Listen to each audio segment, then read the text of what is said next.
아멘. 네, 우리 옆 사람이랑 한번 인사할게요. 고생하셨습니다. 부활을 소망합니다. 내일 부활절입니다. 또 부활 소망하는 마음으로 또 함께 기도하는 은혜가 있으시기 바랍니다. 오늘 본문은 예수님 운명하시는 장면입니다. 금요일 또 안식에 이렇게 넘어가는 때죠. 십자가 사건은 예수님이 주인공이시고요. 또 우리가 기억해야 할 것이 하나 있는데, 하나님이 이 모든 일에 감독이 되셨다라는 것입니다. 하나님의 계획이죠. 하나님께서 쭉 이루신 일이 있습니다. 그 가운데 오늘 예수님께서 운명하시고 또 이제 부활이 예비되어 있죠. 그래서 예수님이 이제 복음서마다 좀 다르긴 한데, 이제 마지막에 하신 말씀이 내 영혼을 맡깁니다. 아버지 손에 부탁합니다. 우리 46절 말씀 같이 한번 읽겠습니다. 시작. 예수께서 큰 소리로 불러 이르시되 아버지 내 영혼을 아버지 손에 부탁하나이다 하고 이 말씀을 하신 후 숨지시니라. 아버지께 내 영혼을 부탁합니다. 아버지 손에 내 영혼을 올려드립니다. 아버지 손에 내 영혼을 맡깁니다. 그것이 예수님의 마지막 말씀이셨습니다. 예수님을 보내주신 분도 또 그 과정 공생의 가운데에도 또 마지막 그 사명을 십자가에서 완수하는 그때까지도 예수님은 하나님을 바라보셨고요.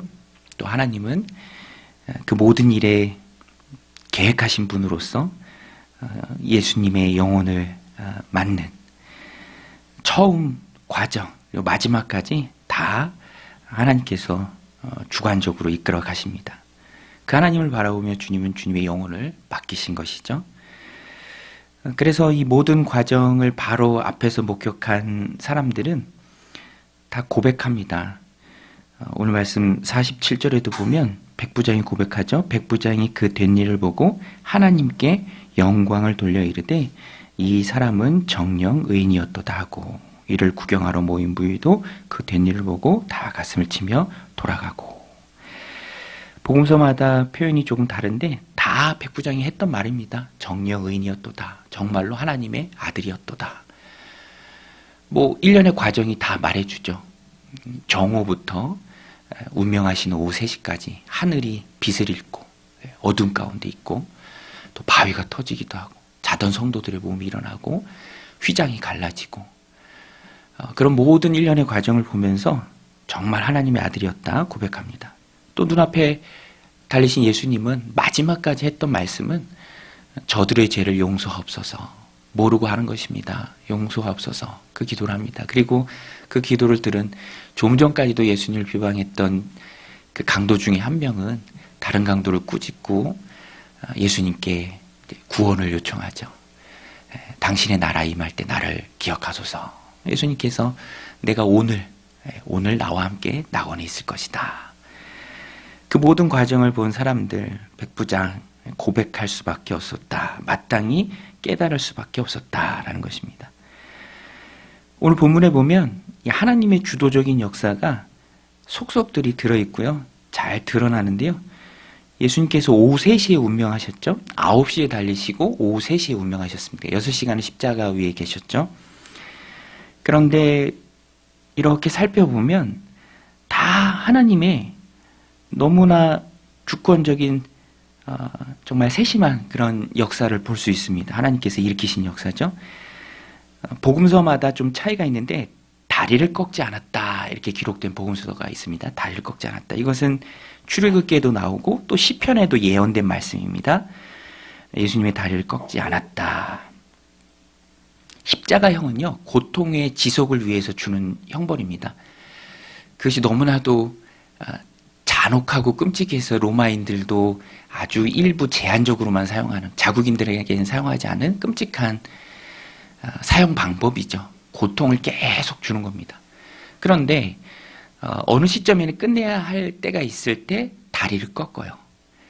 십자가에 달리면 체중 때문에, 중력 때문에 밑으로 처지고요. 아시는 것처럼 그러면 호흡이 곤란스럽습니다. 그러면 십자가에 달린 사람은 호흡하기 위해서는 다리에 힘을 주고 몸을 일으켜야 되는데 그 고통을 끝내기 위해서는 형을 끝내기 위해서는 다리를 꺾는 거죠. 그러면 일어날 수가 없는 거죠. 호흡을 할 수가 없습니다. 9시에 달리셔서 이제 오후 3시까지 6시간 동안 그 고통을 당하시는 중에 3시에 운명을 하세요. 그래서 그날은 준비일이라고 합니다. 금요일이죠. 안식일이 기준이기 때문에 안식일을 기준으로 한 번 더 준비일이라는 이름을 붙여요. 운전석을 기준으로 보면 그것을 기준으로 조수석 뭐 이렇게 붙이는 것과 비슷한 맥락이죠. 안식일이 기준이기 때문에 준비일이에요. 준비일은 빨리 끝내야 됩니다. 또 유대인들의 시간 계산은 해가 지고부터 해요. 그러니까 안식일은 다음 날이 아니라 금요일 해 지면서부터 일몰부터 안식일이 시작됩니다. 6시에 해가 진다고 시작하면은 오후 3시면은 굉장히 시간이 촉박하죠. 그래서 안식일에는 사람을 매달아 둘 수가 없기 때문에 나무에 달린 자는 저주받은 자로 여기기 때문에 안식일까지 달아두지 않기 때문에 다리를 꺾어서 그 형을 빨리 끝냅니다. 그런데 성경에 예언되어 있고 실제로 예수님은 오후 3시에 운명하시면서 다리를 꺾지 않은 것. 또 오후 3시에 운명하시면서 아리마대 요셉이 빨리 그 시신을 빌라도에 가서 요구합니다. 담대하게 요구하죠. 당돌이 들어가서 시신을 주십시오 요구합니다.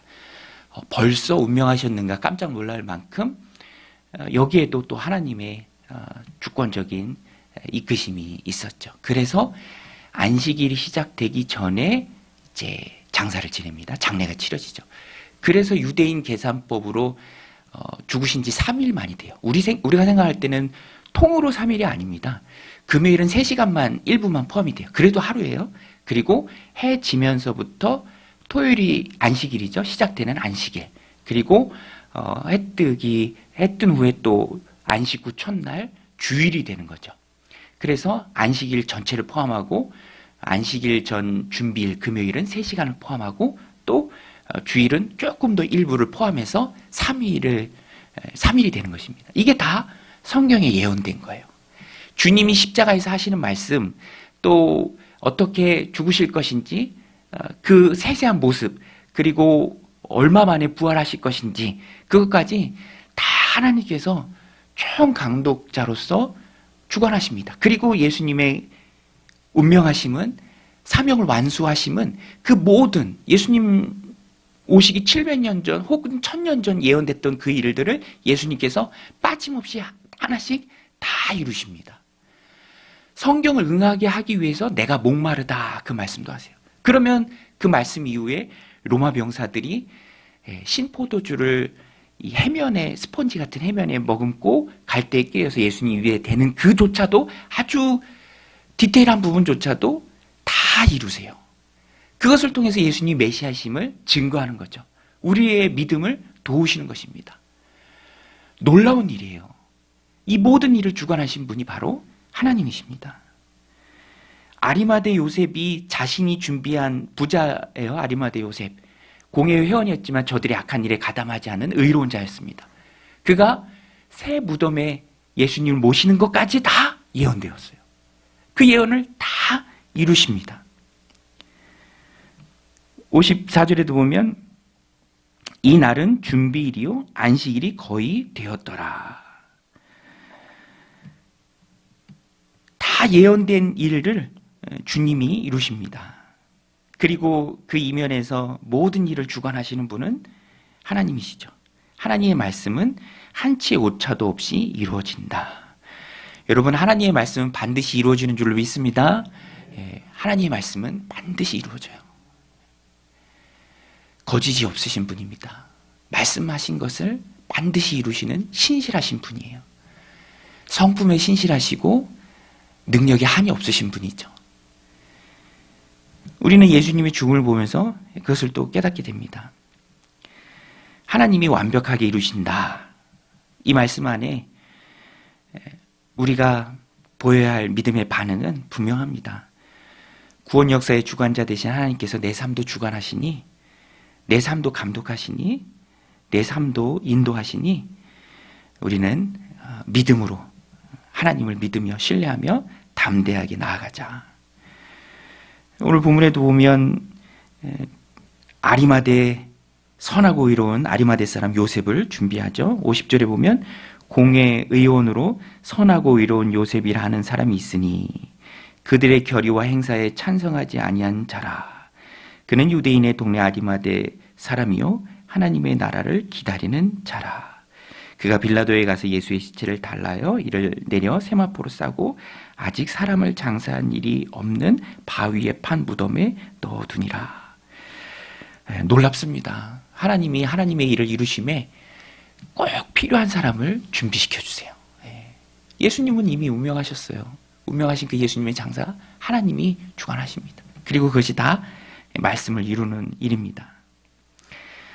여러분, 하나님이 다 하시기에 오늘 우리도 다 하시는 하나님, 내 인생의 주관자 되신 하나님, 한치의 실수와 오차도 없으신 하나님, 시건치 않으시는 그 하나님, 우리는 진실한 마음으로 신뢰합니다. 그리고 예수님이 하셨던 것처럼 하나님께 내 인생을 맡길 수 있어야 해요. 우리의 자녀를 맡기고, 우리의 가족을 맡기고, 우리의 장래를 맡기고, 우리의 공동체를 맡기고 다 맡겨야 합니다. 하나님께서 다 이루시죠. 우리가 하나 기억해야 할 것은 주님은 다 이루셨습니다. 십자가에서 다 이루셨죠. 다 이뤘다라는 말씀 하셨어요. 오늘 우리도 주님이 하셨던 것처럼 하나님을 신뢰하고 이루어야 합니다. 우리 영혼 구원은 하나님이 이루셨죠. 그리고 우리 몸의 부활은 예정된 바입니다. 주님 재림하실 때 우리 아름다운 몸으로 부활할 거예요. 그 과정 중간에 우리가 이루어야 할 구원이 있다라는 거예요. 빌립보서 2장 12절에도 말합니다. 두렵고 떨림으로 너희의 구원을 이루어 가라. 우리가 이루어야 될 구원이 있습니다. 남아있어요. 해가야 할 게 있어요.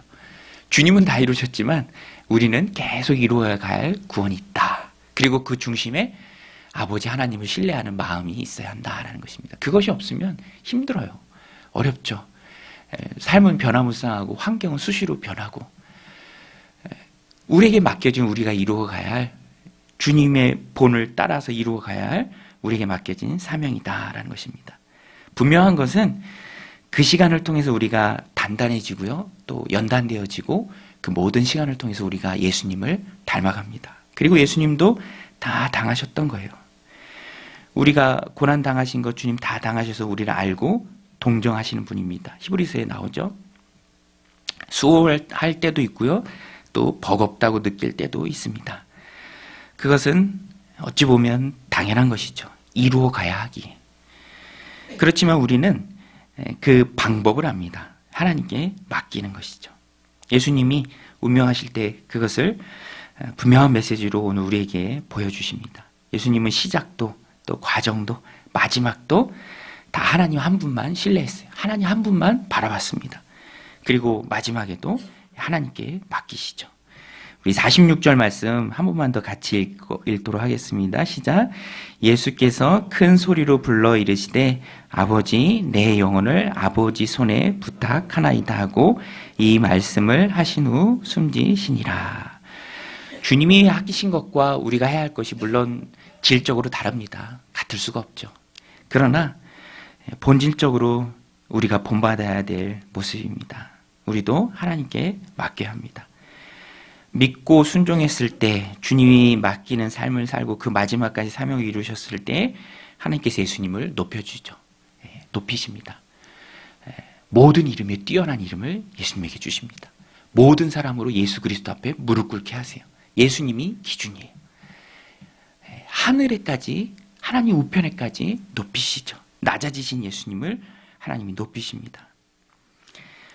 오늘 이 말씀을 통해서 우리가 깨달아야 합니다. 예수님께 가장 본받아야 할 것은 하나님을 온전히 신뢰하는 순종입니다. 어떻게 순종하는가? 신뢰하는 사람이 순종합니다. 믿으니까 순종하는 거죠. 나의 영혼을 또 자녀를 또 모든 문제와 상황을 우리 하나님께 맡길 수 있어야 합니다. 주님 손에 올려드리는 은혜, 여러분들 가운데 넘치시기를 주님의 이름으로 간절히 축원드립니다.